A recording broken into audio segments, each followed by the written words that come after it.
Have you ever screwed up royally in a relationship and made a mistake and hurt the other person that you care about? Maybe you have a hard time apologizing. A lot of folks do. Elton John sang a song, sorry seems to be the hardest word. If that's the hardest for you, then this video is for you. I'm Dr. Rob Smith, and I'm a performance psychologist and author. And in this video, I'm going to describe the work of Dr. Aaron Lazar, who helped us create a perfect template for making an effective apology. Lots of us don't know how to do it, and Dr. Lazar helped us understand what are the basic elements of why we need to hear these words from someone that's hurt us in order for us to feel better and to feel like maybe there's a chance of reconciling after a big mistake. If you would like to watch my other video, which is dealing with conflict situations, you might find this one also of interest. And in that one, I described the conflict situation in which a friend had created a major mistake. They had volunteered to be the driver for them to go to the airport. What they did was they overslept, and the friend tried calling them. The person did not pick up, and the friend, of course, had to frantically take a cab, got to the airport, missed the flight, lots of upset feelings. And the question would be, how in the world should you deal with it? And in that video, I talked an awful lot about how to manage it effectively. But in this video, we're going to talk a lot about how to make an effective apology. And to do that, for anybody who knows me, I'm a hat guy, and we're going to put our thinking caps on for this video.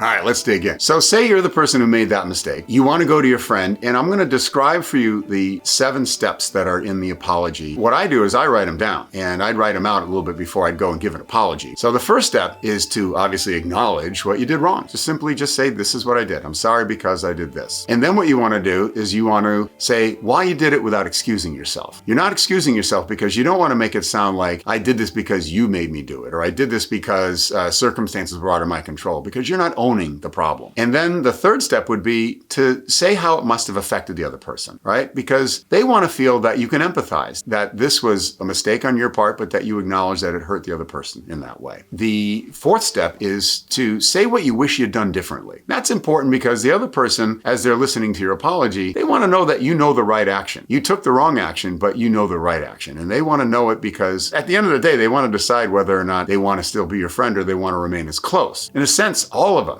have sort of an unwritten contract with our friends. The unwritten contract says, I be nice to you, you be nice to me. What you did was you broke that contract, right? And so now the whole apology is centered around trying to renegotiate the contract. Step 5, say why you even want to renegotiate the contract, why you want to, what you value in that person. If you say what you value in them, then they get a sense of why you appreciate them and why you want them to stay in your life. Step 6, make a proposal for what you'd like to do going forward. And that's important because now you're trying to draw up the new contract. Going forward, in parenthesis, I'm never going to make this mistake again, and here's how I'm going to prove that I'm going to dedicate myself to not making that mistake. Because you need to be reassured, if you're the one who got offended, that the other person gets it, that they understand what they did wrong, they understand what to do right, and that they're committed to not repeating the mistake. Then you're off to a good start in terms of the reconciliation process. Now, step 7 is sort of an extra step, but I like it because it's sort of a token of your appreciation or a token of your sincerity. That doesn't have to be necessarily a gift because that might be seen as you're trying to buy them off. You don't necessarily want to give them a gift, but you want to show them you're doing something to demonstrate the importance, the front and center priority this is going to have for them in terms of rebuilding the relationship. So let me go back to that example. You screwed up not driving your friend to the airport, and you want to make an apology to them using those 7 steps. The first thing you want to do is say, I'm sorry. I'm so sorry that I dropped the ball in driving you to the airport. It's totally on me. I was up late studying and I forgot to set my alarm. And of course, my phone went off and I just didn't hear it. I was in a coma. There's no excuse for it. I screwed up and I'm really sorry. And I guess if I were you, step 3, if I were you, I would want to reconsider being a friend or certainly never get a ride from me again. And I would feel really hurt and disappointed and frustrated. Step 4 would be, what would I rather have done differently? Well, what I'm going to recommend in this case is that you say, what I wish I had done was I wish that I had planned my time better and not studying into the late hour as I did, and then set alarm twice for myself so that way it never would have happened. And if you had called me, I would have already been awake and then we wouldn't have had this problem to begin with. That's what I wish I had done differently. And step 5 is what I value in you. Well, I'm going to say something about why I value this person. So I've always appreciated having you as a friend. We've been friends since we were teenagers, and And old friends are hard to come by. I value you because you're smart, you're funny, you're friendly, you give the shirt off your back for me, and that's why I really appreciate having you in my life. Step 6 is what I propose to do differently going forward. Well, what I propose to do differently is I'm going to work very hard on trying to manage my time better, and I'm going to be far more responsible with setting my schedule so that if I ever volunteer to do anything for you again, or for anyone for that matter, because I don't want to do this to anyone, I'm going to plan on making sure I set up on my phone reminders for important promises like this, because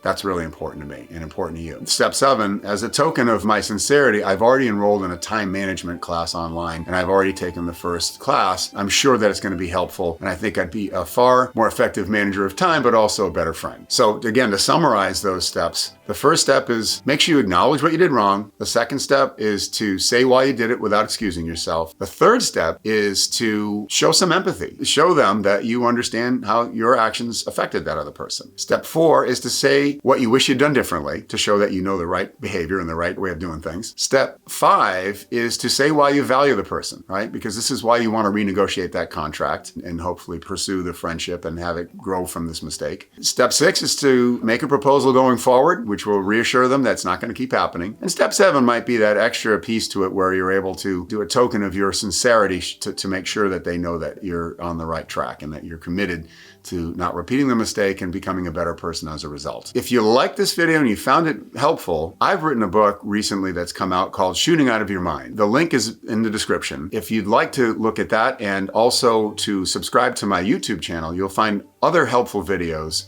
in order to improve the quality of your life. Thanks for watching and have a great day.